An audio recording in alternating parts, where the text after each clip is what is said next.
अस्सलाम वालेकुम नाज़रीन, मैं हूं आपके साथ उज़्मा एजाज़ ख़ान। न्यूज़ कैफ़े में आपको कहेंगे खुशामदीद, और न सिर्फ मैं न्यूज़ कैफ़े में आपको खुशामदीद कहूँगी बल्कि मेरे साथ सुबह सुबह पूरी टीम हाजिर खिदमत है जो आपके लिए एक अच्छा प्रोग्राम लिए हाजिर हैं। तो जनाब, आज का दिन और आज की सुबह कैसे शुरू हो रही है? मेरी तो सुबह बहुत अच्छी शुरू हुई। नमाज के साथ साथ, दुआओं के साथ साथ एक नई सुबह का आगाज़ हुआ और बाहर वाकई मौसम बहुत खूबसूरत है और इस मौसम में दिल करता है कि बंदा काम पे ना आए, लेकिन जो है जो उसको करना है वो थोड़ी सी तफरीहात करे, थोड़ा सा बाहर जाए, पिकनिक्स पे जाए, लोगों से मिले, पकवान बनाए। जब सुबह होती है तो एक हसीन सुहाना मौसम हमारे लिए हाजिर खिदमत होता है और वाकई हम अल्लाह ताला से बहुत शुक्रगुजार हैं कि जिसने हमारे मुल्क में चारों खूबसूरत मौसम दिए। गर्मी दी जो कि हमारी खेतों और फसलों के लिए इंतहाई मुफीद है और उनको पकाती है। सर्दी भी उतनी दी जितनी काबिल बर्दाश्त है, और ये मौसम इतना हसीन मौसम है जिसमें हमारा दिल करता है कि हम अपने लोगों से मिलें, उनके साथ हल्ला गुल्ला करें। अभी हम बात ही कर रहे थे, हम ऐसे मेकअप में बैठे हुए थे और हम ये बात कर रहे थे कि यार मौसम आजकल बहुत अच्छा है। इससे पहले कि गर्मी बढ़ जाए या गर्मी की शिद्दत बढ़ जाए, क्योंकि सितंबर जब आता है तो ऑब्वियसली अक्टूबर के बाद से और सितंबर के दरमियान में गर्मी की शिद्दत में इजाफा हो जाता है। तो क्यों ना कहीं बाहर निकला जाए और छोटे छोटे दिन, थोड़े थोड़े दिन लेके कहीं ना कहीं स्पॉट बना के थोड़ी सी पिकनिक मना ली जाए। तो आप लोग भी इसी तरह से अपने प्लान्स बनाइए, निकलिए बाहर, घूमे फिरे। गो के आजकल बच्चों की जो छुट्टियां थी वो ख़त्म हो चुकी हैं, लेकिन फिर भी बच्चों का मन करता है कि कहीं ना कहीं निकला जाए, पिकनिक्स पर जाया जाए। वीकेंड आते हैं करीबी, अभी लॉन्ग वीकेंड था और अब फिर वीकेंड आ रहा है सैटरडे संडे, तो उसको एंजॉय कीजिएगा और अपने लिए कुछ ना कुछ एक अच्छी सी पिकनिक अरेंज कीजिएगा जनाब। और अब बात करें अगर आज के दिन के हवाले से, तो आज के दिन का आगाज़ जो है वो तो यकीनन अल्लाह की तरफ से हम सब के लिए एक अच्छे दिन का आगाज़ था। लेकिन कभी कभार जब उठते हैं तो ख़बरें कुछ ऐसी मिलती हैं जिससे दिल थोड़ा सा उदास हो जाता है और उदास से ज़्यादा गुस्से में आ जाता है। वो है महंगाई के हवाले से बात हो रही है। हमने कल भी बात की थी, बिजली के बिलों के ऊपर बात की, टैक्सेस के ऊपर बात की और मुख्तलिफ उमूर के ऊपर हम मुख्तलिफ और रोज़ाना हम बात किए जा रहे हैं। लेकिन आज बात करूँगी फिर एक और धचका लगा, एक और जिन पड़ा है जो कि पड़ा है हमें पेट्रोलियम मसनूआत के हवाले से। क्या हुआ है पेट्रोलियम मसनूआत के हवाले से? पेट्रोलियम मसनूआत में एक साथ 17.50 यानी कि 17 रुपये 50 पैसे का यकदम और यकमुश्त इजाफा कर दिया गया है, जिससे जो हमारे नाजरीन हैं, जो हमारे सारिफीन हैं, उनके दिल को भी धचका और हमें भी धचका बहुत शदीद पहुंचा है। और जो एक महंगाई का एक तूफ़ान है जो कि ऑलरेडी चलता चला आ रहा है, उसके ऊपर एक बहुत बड़ा इम्पैक्ट आएगा। जब पेट्रोलियम मसनूआत बढ़ती हैं तो किराए बढ़ते हैं, किराए बढ़ते हैं तो अशिया खुरोनोश की कीमतों में ऑटोमेटिकली इजाफा हो जाता है। वो कैसे होता है? चूँकि ट्रांसपोर्टेशन और जो आपकी मोबिलिटी है उसमें फ़र्क आता है, तो ऑटोमेटिकली जो आपकी रिटेल प्राइस होती है वो ऊपर चली जाती है। यहाँ ये बताना बड़ा ज़रूरी है कि जो 17.50 पैसे का जो इजाफा हुआ है उससे जो कीमत है पेट्रोल की वो हो जाएगी 290 रुपये 46 पैसे। इसी तरह से जो हाई स्पीड डीजल है उसमें 20 रुपये का इजाफा किया गया है और उसकी कीमत हो जाएगी कुछ 293 रुपये 50 पैसे के हिसाब से। ये कोई लगभग इस तरह की कीमतें हैं और आप यकीन जानिए कि ये इजाफा बहुत ज़िहान रूह है। लेकिन जो गवर्नमेंट है उसका ये कहना है कि ये जो इंटरनेशनली इजाफे हो रहे हैं उसकी वजह से ये इजाफा नागुज़ीर था, ये ज़रूरी था, इसलिए इस पेट्रोलियम मसनूआत में इजाफे का ऐलान किया गया है। और फिर सबसे बड़ी बात ये कि हमारे ऊपर जो IMF की जानिब से कुछ शराइत हैं नाज़रीन, उनको फॉलो करना भी बड़ा ज़रूरी है। अगर हम ये कहें कि कहीं हुकूमत फंसी हुई है या उसने अपने फंसने की वजह से आवाम को तकलीफ़ दी है या आवाम को रिलीफ देना चाहती है, तो शायद कहीं पे हुकूमत के हाथ में भी इख्तियारात नहीं है। वो मजबूर है इन्हीं टैक्सेस से और इन्हीं महंगाई को बढ़ा के थोड़ा वो अपने आप को स्टेबल करना चाह रही, क्योंकि फाइनेंशली हमारी हुकूमत जो पाकिस्तान की हुकूमत है माशी तौर पर बहुत ज़्यादा डिक्लाइन का शिकार हो चुकी है। इसी तरह से अगर करेंसी रेट्स के हवाले से बात करें तो जो रुपया है उसकी कीमत बहुत ज़्यादा चुकी है और मुसलसल और मुतवातिर डॉलर जो है वो ऊपर की तरफ जा रहे हैं। न सिर्फ डॉलर बल्कि दीगर जो करेंसीज हैं वो भी हाइप्स की तरफ जा रही है। जनाब, ये तो सिलसिला था जो हमने एक ओवरऑल छोटी सी समरी आपको महंगाई के हवाले से दी। अब बात जैसे केयर टेकर गवर्नमेंट के हवाले से आ रही है, हमने आपको कल भी बताया था कि परसों केयर टेकर गवर्नमेंट जो है वो शुरू हो चुकी है और उसमें जो निगरान वज़ीर आज़म हैं अनवारुल हक काकड़ साहब, उन्होंने हलफ उठा लिया। देखते हैं कि उनकी क्या हिकमत अमली होगी। क्या सिर्फ उनकी हिकमत अमली इतनी ही है कि वो 3 महीने में जो इंतखाबात है वो करा दें और उसके बाद वो वापस जो है ये जो ओहदा था, जो अमानतदार ओहदा था, इसको सौंप दिया जाए, या फिर ये थोड़ा लंबा चलेगा, या फिर उनकी हिकमत अमली में कोई ना कोई ऐसी चीज़ आएगी जिससे आवाम को रिलीफ मिल सके। दुआ हमारी अपनी गवर्नमेंट के साथ, अपने मुल्क के लिए यही और अपने आवाम के लिए कि अल्लाह ताला हमारे आवाम को रिलीफ दे, महंगाई से निजात दिलाए और फिर उनको जीने का हौसला दे जो कि उनके हाथों से जाता चला जा रहा है। एक ऐसी सरकती हुई मिट्टी है जो आपके हाथों से निकलती जा रही है और जिसमें लोग परेशान हैं, दुख में हैं, तकलीफ़ में हैं। तो अल्लाह ताला हम सबको अपने हिफ्ज़ अमान में रखे और हमारे मुल्क को हिफ्ज़ अमान में रखे और हमें आफ़ियत के साथ अपनी ज़िंदगी को गुजारने का मौका दे। जनाब, कुछ बात करें हम सालगिरह के हवाले से, तो हमारे बहुत ही ज़बरदस्त किस्म के गुलकार नुसरत फ़तेह अली, लेजेंडरी जो गुलकार है नुसरत फ़तेह अली की आज 26वीं बरसी है और वो 26वीं बरसी मनाई जा रही है न सिर्फ पाकिस्तान में बल्कि बर्र-ए-सग़ीर में भी इस बरसी का इनेक़ाद किया गया। और जो उनके चाहने वाले हैं, जो दुनिया भर में उनके चाहने वाले, इवन जो गोरे ममालिक में उनके चाहने वाले हैं, उन्होंने भी इस जो उनकी डेथ एनिवर्सरी उसको मना रहे हैं। किस तरह से मना रहे हैं? उनको ख़राज अक़ीदत पेश किया जा रहा है, उनको ख़राज तहसीन पेश किया जा रहा है और उनका नाम जो था वो 200 फहरिस्त में आ चुका है, यानी 200 जो गुलकार हैं उनकी फहरिस्त में उनका नाम आ चुका है। और वो 200 कौन से गुलकार हैं? जो बहुत ही टॉप मोस्ट गुलकार हैं और अभी से नहीं, जो काफ़ी टाइम से चले आ रहे हैं, उनके नामों में उनका नाम आ चुका है। उनके हवाले से क्या कुछ है हमारे पास, एक पैकेज देखते हैं।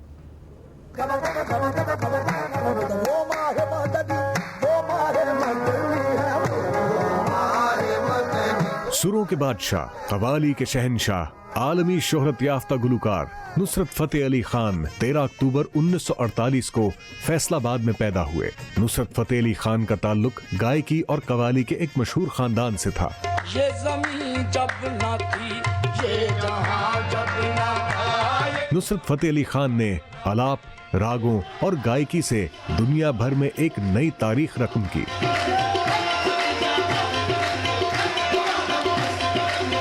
उस्ताद नुसरत फ़तेह अली खान ने 16 साल की उम्र से कवाली गाना शुरू की। आप सही मानों में शोहरत की बुलंदियों पर उस वक्त पहुंचे जब हॉलीवुड के मशहूर मौसीकार पीटर गैब्रियल की तरतीब दी गई मौसीकी में गाई गई कवाली दम मस्त कलंदर मस्त मस्त रिलीज हुई। With a voice from the heavens, here is Nusrat Fateh Ali Khan and Peter Gabriel. उन्होंने आरफाना और सूफियाना कलाम को मशरकी और मगरबी मौसीकी के हसीन इम्तजाज से एक नया अंदाज मुतारिफ कराया। नुसरत फ़तेह अली खान की आवाज का जादू ऐसा छाया कि दुनिया के 40 से जायद ममालिक में कॉन्सर्ट करने वाले लोगों के दिल जीत लिए। बहैसियत कव्वाल उन्होंने 125 ऑडियो एल्बम्स रिलीज किए जो वर्ल्ड रिकॉर्ड बने। इस अजीम गुलकार को हुकूमत पाकिस्तान की जानिब से प्राइड ऑफ परफॉर्मेंस और यूनेस्को की जानिब से भी म्यूजिक अवार्ड से नवाजा गया। उन्होंने कई बैनुल अक़वामी फिल्मों के लिए म्यूजिक तरतीब दी। 16 अगस्त 1997 को 48 बरस की उम्र में इस दारे फानी से कूच कर गए, लेकिन उनका लाजवाल फन और उनकी यादें आज भी चाहने वालों के दिलों में जिंदा है।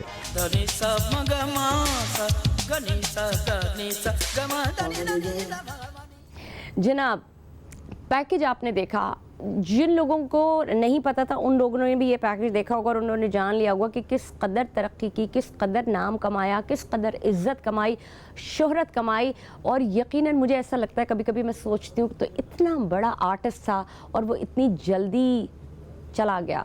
उसकी खिदमात को खराज तहसीन पेश करते हैं, उसकी गुलकारी को खराज अक़ीदत पेश करते हैं। लेकिन एक और बहुत अच्छा जिंदा सितारा यानी हिम्मत मर्दा मदद खुदा, जो लोग हिम्मत करते हैं अल्लाह ताला उनकी मदद करता है। और न सिर्फ वो लोग जो हाथ पाँव रखते हैं बल्कि वो लोग भी जो किसी कमज़ोरी का शिकार और अपनी कमज़ोरी को अपनी ताकत बना के उसका इस्तेमाल करते हैं, उस पर मेहनत करते हैं, अपनी ग्रूमिंग करते हैं, अपने आप की सेल्फ जो ग्रूमिंग होती है वो करते हैं, अपनी मेंटल ग्रूमिंग करते हैं, अपनी मेंटल हेल्थ का ख्याल रखते हैं, अपने हाथ पाँव का ख्याल रखते हैं। दर हकीकत वही लोग कामयाब होते हैं और इस ज़िंदगी में जीने का हक़ अदा करते हैं।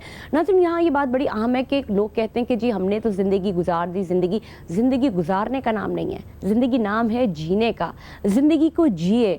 जीने का मतलब होता है भरपूर अंदाज से जिए, क्योंकि आपको इसका जवाब देना है अल्लाह ताला के हुजूर कि आपने ज़िंदा रहते हुए अपनी ज़िंदगी को किस तरह से कारआमद बनाया। और माजूर वो नहीं है कि जिसको कोई माजूर ही हो, माजूर तो वो भी है जो तमाम चीज़ें रखता है लेकिन उसका इस्तेमाल कहीं नहीं करता, जो बीना है लेकिन नाबीनाओं से बदतर है। तो हमारे साथ एक ऐसे सितारे आज मौजूद हैं जिनका नाम है उमर याकूब साहब, और वो माहिर तालीम है, तालीम के शोबे से वाबस्ता है। और अगर ये कहा जाए कि बसारत खो गई लेकिन बसीरत तो सलामत है, तो बिल्कुल उनके ऊपर फिट बैठता है। उमर याकूब साहब, अस्सलाम वालेकुम, कैसे हैं आप? वालेकुम अस्सलाम। और मैं बिल्कुल ठीक हूँ, और बहुत बहुत शुक्रिया आपका, आपकी टीम का, आपके चैनल का, आपने मुझे अपने शो में बुलाया, अपनी बात रखने का मौका दिया। आपका शुक्रिया हमारे शो पे आने का। ऐसे चमकते सितारों को हम हमेशा वेलकम करते हैं जो कि हमारे मुल्क के लिए, हमारी कौम के लिए, हमारे लोगों के लिए, हमारे लिए एक इंस्पिरेशनल जो पर्सनालिटी रखते हैं। आपको देखते हुए और आपके बारे में पढ़ रही थी तो माशाल्लाह आपकी अचीवमेंट बहुत रही हैं, और आपकी ये जो कमज़ोरी थी आपने इस कमज़ोरी को कभी भी आगे नहीं आने दिया। लेकिन ये बताइएगा, आगाह कीजिएगा कि ये क्या जो बसारत है, आपकी बसारत से महरूमी है, ये क्या पैदाइशी थी या उसके बाद ये महरूमी हुई सामने, या ये कमज़ोरी सामने आई? असल में पैदाइशी तो नहीं थी, मेरी फैमिली में भी किसी को पहले ब्लाइंडनेस का इशू नहीं था। अच्छा। तो मैं जब बहुत छोटा था, 4-5 साल का, तो एक आई डिजीज होती है जिसको ग्लूकोमा बोलते हैं, आमतौर पे लोग उसको काला मोतिया बोल देते हैं। अच्छा। तो वो मुझे हो गया। तो क्योंकि ग्लूकोमा जो है ये क्योरेबल डिजीज नहीं है, तो मेरा ट्रीटमेंट चलता रहा, लेकिन gradually with the passage of time मेरी आई साइट कम होती रही, और जब मैं 15-16 साल का हुआ तो मैं टोटली ब्लाइंड हो गया। तो ये हम कह सकते हैं कि मैं बिल्कुल साइटेड से आहिस्ता आहिस्ता बिल्कुल ब्लाइंड हुआ। तो मैंने देखा भी चीज़ों को, और फिर आहिस्ता आहिस्ता मेरी साइट ख़त्म हो गई।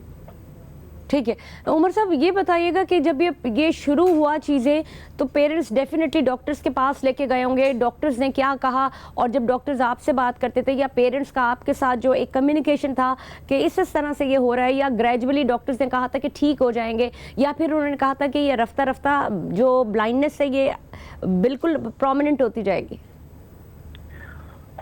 मैं आपको बताऊं कि किसी भी इंसान की जिंदगी में, स्पेशली अगर किसी को कोई डिसेबिलिटी है, तो उसकी फैमिली का बड़ा उसमें कलीदी किरदार होता है। तो मेरी फैमिली का हमेशा बड़ा पॉजिटिव रोल रहा। डॉक्टर ने मुझे बहुत छोटी एज में बता दिया था कि आप जो है कुछ अर्से बाद हम इस प्रोसेस को स्लो कर सकते हैं, लेकिन आपकी आईसाइट खत्म हो जाएगी। तो मैं भी, मेरी फैमिली भी, हम मेंटली तैयार थे, और मेरी खुशकिस्मती एक पढ़ी लिखी फैमिली में मैं पैदा हुआ, और मेरी वालिदैन की, मेरे बाकी जो सिबलिंग्स थे उनकी सपोर्ट मेरे साथ रही।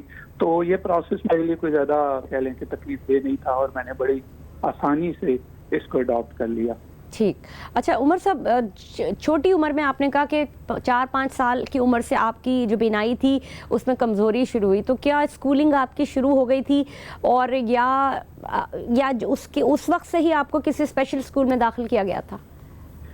असल में मेरे साथ अच्छा ये हुआ कि क्योंकि डॉक्टर्स ने बता दिया था कि पैसेज ऑफ टाइम में ब्लाइंड हो जाऊंगा और मैं देख के नहीं पढ़ पाऊंगा, तो मेरे घर वालों को कुछ थोड़ी बहुत हौना थी कि ब्लाइंड बच्चों के स्कूल जो होते हैं, तो उन्होंने उसको सर्च आउट किया। हम क्योंकि रावलपिंडी में रहते थे, तो एक स्कूल है इस्लामाबाद में अल मखतूम के नाम से, स्पेशल एजुकेशन सेंटर ब्लाइंड बच्चों का, बहुत ही अच्छा पाकिस्तान का स्कूल है। तो उन्होंने वो मेरे लिए वो स्कूल ढूंढा, फिर मेरा वहाँ पे एडमिशन करवाया। तो ये है कि ब्लाइंड होने से पहले मेरी जो इनिशियल ट्रेनिंग थी सारी, जैसे हम ब्रेल में बुक्स पढ़ते हैं और कुछ मोबिलिटी ट्रेनिंग, ये चीज़ें हो गई थी। तो इस वजह से वो मेरे लिए एक चीज़ वो शॉकिंग नहीं रही कि एकदम से अगर मैं ब्लाइंड हुआ तो उसके बाद मेरे लिए चीज़ें करना मुश्किल हो। तो मैं पहले से इस चीज़ के लिए तैयार हो चुका था। अच्छा, हम ये तो बात करते हैं कि हम नॉर्मल स्कूल में बात करें और कहीं पे कोई डिसेबिलिटी हो और बच्चा पढ़ रहा हो तो कुछ प्रॉब्लम्स आते हैं, लेकिन आपने जब जिस स्कूल में पढ़ा वो ऑलरेडी वहाँ बच्चे मौजूद थे, आपको वहाँ का एम्बियंस, वहाँ का माहौल, वहाँ के जो टीचर असिस्टेंसी है वो कैसी लगी, और आपका अपना माहौल, आप किस तरह से लोग आपको लेके चले, आप लोगों को लेके चले? मैं बताऊं कि मैं आज जिस भी मुकाम पे हूँ, जो भी मैंने अपनी ज़िंदगी में हासिल किया, उसमें एक बहुत बड़ा रोल जो है वो मेरे स्कूल का है और मेरे स्कूल के टीचर्स का है। क्योंकि इनिशियल ग्रूमिंग हमें वहाँ मिली, वहाँ पे हमें स्पोर्ट्स कराई जाती थी, वहाँ पे हमने मोबिलिटी ट्रेनिंग ली, वहाँ पे हमने कंप्यूटर की ट्रेनिंग ली, वहाँ पे हमने ब्रेल पढ़ना सीखा, फिर डिफरेंट शोज में पार्टिसिपेट करना, टैबलोज में, डिबेट्स में, फिर हम रेडियो भी जाया करते थे, टीवी चैनल पे भी कभी कभी जाया करते थे। तो वो एक जो इनिशियल ग्रूमिंग होती है, जो इंटरेक्शन होता है आपका सोसाइटी के साथ, वो मुझे मेरे स्कूल ने सिखाया। और जो मेरे अंदर एक किसी भी डिसेबल बंदे के अंदर एक फियर ऑफ फेलियर आ जाता है, वो कभी नहीं मेरे अंदर आया। और मुझे कह लें कि एक लड़ना और अपने जो आप करना चाहते हैं उसको कर दिखाने की जो लगन है, वो मेरे स्कूल ने मुझे सिखाई।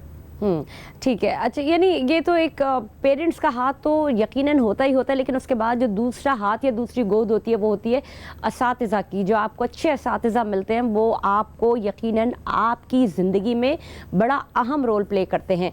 अच्छा, ये तो सारी चीज़ें हो गई। अब थोड़ा सा एकेडमिक की जानिब आते हैं। आपने क्या किया स्कूल और कहाँ कहाँ से आपने पढ़ाइयाँ की और उसके बाद कहाँ तक पहुँचे? हाँ जी, मैंने अपना मैट्रिक जो है वो अल मखदूम स्पेशल एजुकेशन से किया। उसके बाद मैं रावलपिंडी के काफ़ी रिनाउंड कॉलेज है गॉर्डन कॉलेज, वहाँ से मैंने इंटरमीडिएट किया, फिर ग्रेजुएशन किया। उसके बाद मैं कायद आज़म यूनिवर्सिटी इस्लामाबाद आ गया और MSc मैंने वहाँ पे किया पाकिस्तान स्टडीज़ में। और ये मेरी ज़िंदगी का कह लें कि एक टर्निंग पॉइंट बना, क्योंकि MSc का जो प्रोग्राम था उसमें मैंने टॉप किया। जब मैंने फर्स्ट सेमेस्टर टॉप किया क्लास में तो मुझे लगा कि यार बाकी अब मैं ज़िंदगी में कुछ कर सकता हूँ। मुझे अपने पोटेंशियल का अंदाज़ा हुआ और फिर मैंने बहुत ज़्यादा मेहनत करना शुरू कर दी। फिर मैंने सेकंड सेमेस्टर टॉप किया, थर्ड सेमेस्टर टॉप किया। ठीक है उमर याकूब साहब, आपकी जो कारकर्दगी और माशाल्लाह जो आपकी अचीवमेंट्स हैं उन, इसलिए हम जब डिसेबिलिटी की बात करते हैं तो हमें ये लफ्ज़ कहना थोड़ा सा बुरा लगता है कि डिसेबल कोई भी नहीं होता। हर इंसान एबल है और केपेबल है। वो अपने आप को, अपनी शख्सियत, अपनी मेहनत, अपनी हिम्मत के ज़रिए अपनी शख्सियत को संवार सकता है। हम बात करें उमर याकूब साहब से। उमर साहब, आप अपने तालीमी करियर के हवाले से बात कर रहे थे और हमने, चूंकि ब्रेक का वक्त आ गया था, हम चले गए थे, तो आप इस बात को सबसे पहले तो कंटिन्यू कीजिएगा कि आप तालीमी लिहाज से कहाँ तक पहुँचे, फिर और एक वो मकाम ऐसा आया जहाँ पे आपने अब सर्व करना शुरू कर दी। जी, बहुत शुक्रिया। मैं आपको बता रहा था कि मैंने MSc टॉप किया कायद आज़म यूनिवर्सिटी में, तो उसके बाद मैंने कायद आज़म यूनिवर्सिटी से ही MPhil किया और अभी मैं इंटरनेशनल इस्लामिक यूनिवर्सिटी से PhD हिस्ट्री कर रहा हूँ और PhD भी कह लें कि मेरी अब तकमीली मराहिल में है। ठीक। और जॉब्स के हवाले से अगर बात की जाए, प्रोफेशनल लाइफ के हवाले से, तो मैं बड़ा लकी रहा। अक्सर हम देखते हैं हमारे यहाँ लोगों को बहुत स्ट्रगल करनी पड़ती है जॉब के लिए, लेकिन क्योंकि मैं MSc का टॉपर था तो मुझे 2 जॉब्स उसी वक्त ऑफर हुई। फिर मैंने पिछले कुछ 10-12 सालों में 4-5 जॉब्स जो है मैं स्विच की। मैंने हाईटेक कॉलेज फॉर मैन में पढ़ाया, इस्लाम टेक्सला कैंट में, फिर फास्ट यूनिवर्सिटी इस्लामाबाद में पढ़ाया, फिर रावलपिंडी डिग्री कॉलेज में पढ़ाया और इस वक्त मैं गवर्नमेंट कॉलेज यूनिवर्सिटी फैसलाबाद में लेक्चरर हूँ पाकिस्तान स्टडीज डिपार्टमेंट में। ठीक है, चले, ये तो वो आप ये बताइए कि इस तालीमी मैदान में मराहिल तय करते करते आपके और ऐसे साथी कौन से थे जो आपके दोस्त रहे हों और उन्होंने आपको बहुत हेल्प आउट किया? इसी हम सिचुएशन में बात करें जिन स्कूल से आपने पढ़ा, और कौन से ऐसे दोस्त थे जो वाकई आप ही की तरह उन्होंने इन्हीं तरह तरक्की के मनाजिल तय किए और आज तक आपके बहुत बेस्ट बडीज हैं? बहुत से लोग हैं जिनके साथ मेरा बड़ा अच्छा टाइम गुजरा और मैं आपको बताऊं कि अब माशाल्लाह हर फील्ड में आपको लोग मिलेंगे। हम जो दोस्त थे स्कूल के, कॉलेज के, उनमें से बहुत सारे ऐसे मेरे दोस्त हैं जो इस वक्त यूनिवर्सिटीज़ में पढ़ा रहे हैं। हमारे एक दोस्त हैं जो पाकिस्तान के पहले ब्लाइंड सिविल जज बने हैं और इसी तरह हमारे एक 2 दोस्त हैं जो CSS करके इस वक्त ब्यूरोक्रेसी में सर्व कर रहे हैं, फॉरेन ऑफिस में सर्व कर रहे हैं। तो लोगों ने अपनी जगह बनाई, जो उनकी फील्ड थी, उन्होंने जो उनके ख्वाब थे उन्होंने उसको पूरा किया।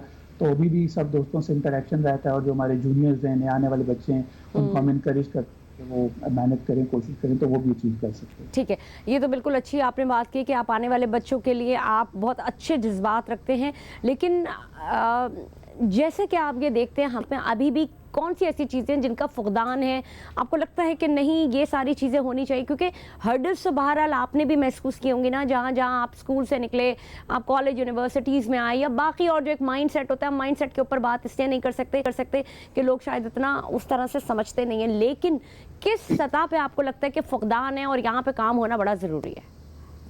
सबसे जो बड़ी बात है, हमारे यहाँ जो है ना एक प्रॉपर लेजिस्लेशन नहीं है डिसेबिलिटी को लेके, तो हमें एक कॉम्प्रिहेंसिव किस्म की पॉलिसी की इस वक्त ज़रूरत है जिसमें डिसेबिलिटी से रिलेटेड तमाम इश्यूज जो है वो एड्रेस किए जाएं कि एक स्कूल में के बच्चों को क्या इशू है, कॉलेज यूनिवर्सिटी में क्या इशू है, फिर लोग जॉब्स में उनको क्या प्रॉब्लम फेस करने पड़ रहे हैं, और जो लोग ओल्ड एज हैं, जो बूढ़े हो चुके हैं, उनको कोई डिसेबिलिटी है, तो वो सारी चीज़ें कॉम्प्रिहेंसिवली उस पॉलिसी में एड्रेस हों। गवर्नमेंट एक कॉम्प्रिहेंसिव लॉ लेके आए और जब लेजिस्लेशन हो जाएगी ताकि जिस बंदे को कोई प्रॉब्लम फेस करना पड़े तो उसके लिए रिलीफ मौजूद हो लॉ की शक्ल में। अगर कोई उसको रिलीफ नहीं देता तो कोर्ट में जा सके। तो डिसेबिलिटी लेजिस्लेशन के हवाले से दुनिया में हम अभी बहुत पीछे हैं, इसमें बहुत काम। तो उमर साहब, आपको नहीं लगता कि ये जो डिसेबिलिटी लेजिस्लेशन के हवाले से आपने आपने बात की, तो आप ही पहले बंदे क्यों ना बने, पहले इंसान क्यों ना बने जो कि पटिशन दायर करें और आप जो है इसके हवाले से एक बिल पेश किया जाए ताकि जो जहाँ पे भी डिसेबिलिटी, एक तो कोटे की बात हो रही है, कोटे के ऊपर आप जाते हैं, लेकिन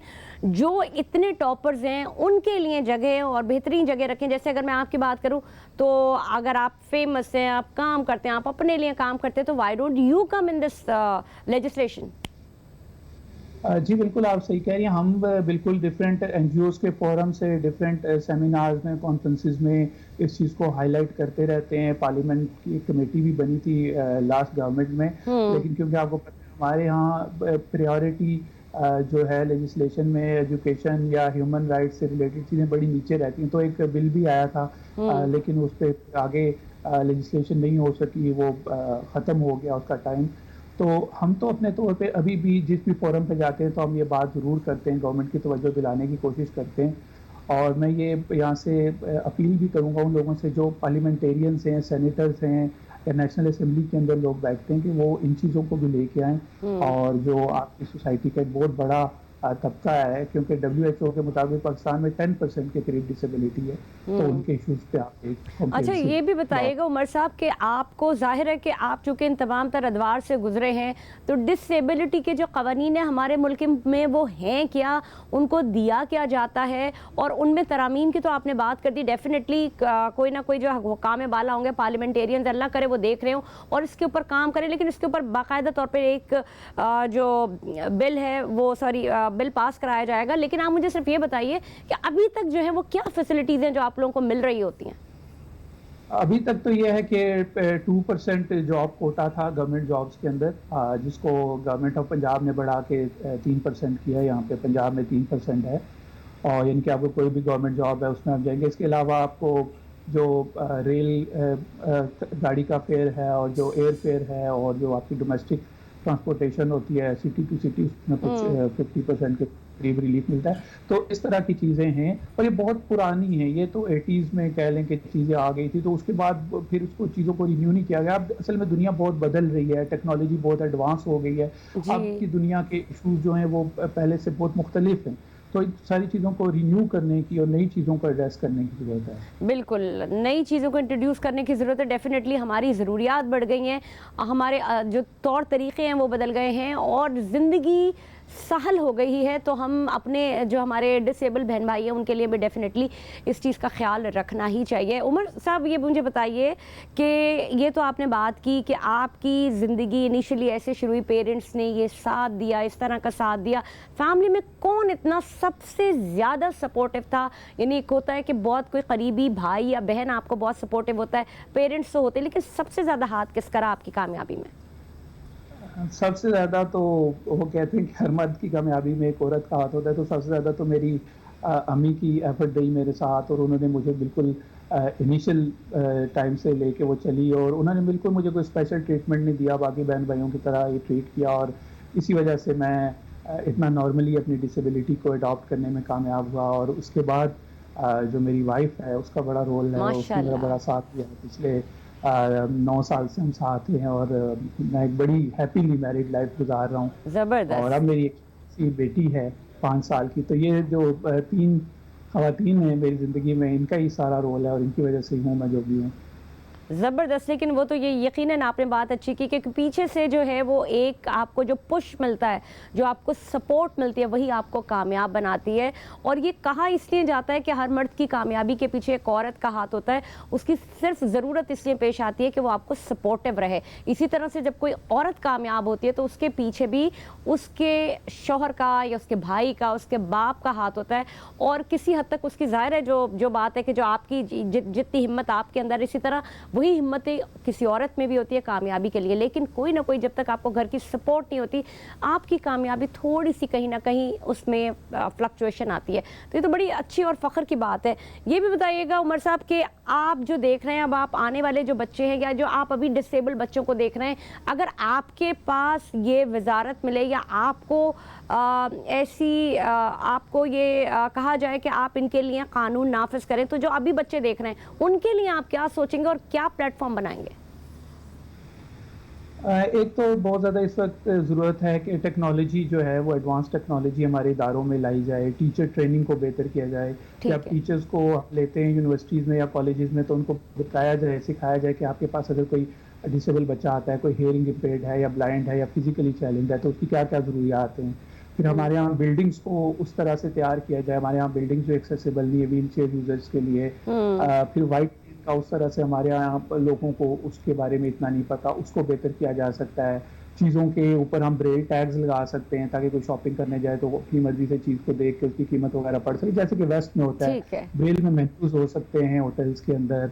एलिवेटर्स जो हैं वो एक्सेसिबल बनाए जा सकते हैं। तो हम देखें डिसेबिलिटी को ख़त्म नहीं कर सकते, लेकिन हम ऐसी चीज़ें ज़रूर कर सकते हैं जिससे वो मिनिमाइज हो जाए, कम हो जाए और ज़िंदगी ज़रा सहल हो जाए। अच्छा उमर साहब, ये तो हम डिसेबिलिटी की बार बार बात करते हैं ना, लेकिन जैसे कि आपने खुद ये बात कही कि आपने आप को डिसेबल नहीं समझा और आपने आपके जो पेरेंट्स थे उन्होंने आप इस डिसेबिलिटी को एक साइड पे रख के एक नॉर्मल बच्चे की तरह ट्रीट किया। तो आपको नहीं लगता कि ये बहुत ज़्यादा ज़रूरी है?